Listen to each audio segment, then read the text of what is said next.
fare? Disse Pierino ancora seduto sull'albero. L'uccellino e io abbiamo già catturato il lupo. Aiutateci piuttosto a portarlo al mercato, così lo venderemo al miglior offerente.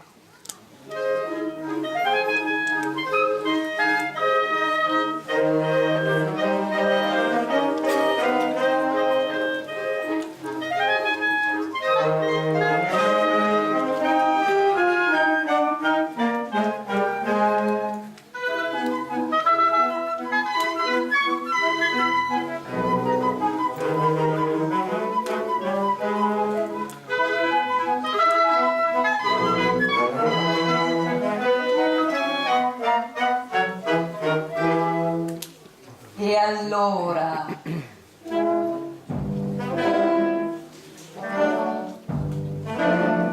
immaginatevi che marcia trionfale.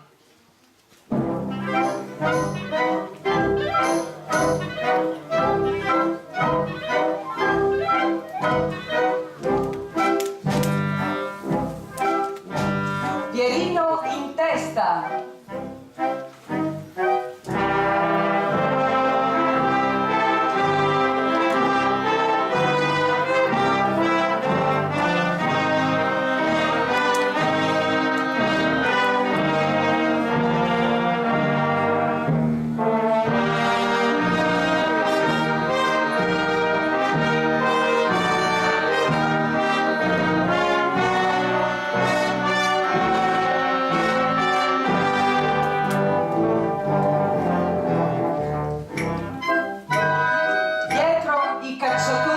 Trascinavano il lupo.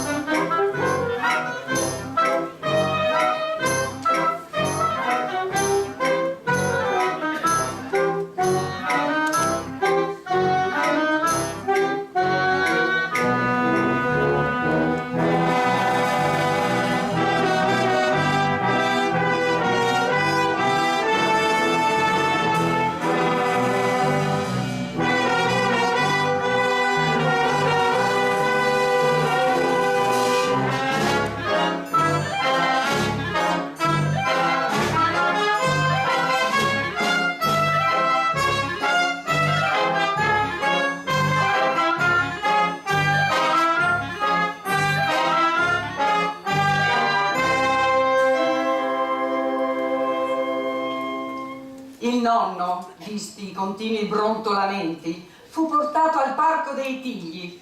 I medici lo visitarono, diagnosticando un disturbo da demenza acuta di 90 gradi con mancanza di flusso neuronico esoterico. Il gatto, che non la smetteva di leccarsi, fu rapato a zero e con i capelli del nonno, i due cacciatori, si fecero un nuovo copricapo.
Sopra di loro volteggiava l'uccellino cinguettando allegramente. Però che tipi coraggiosi siamo, Pierino e Pio! Guardate che cosa siamo riusciti a catturare!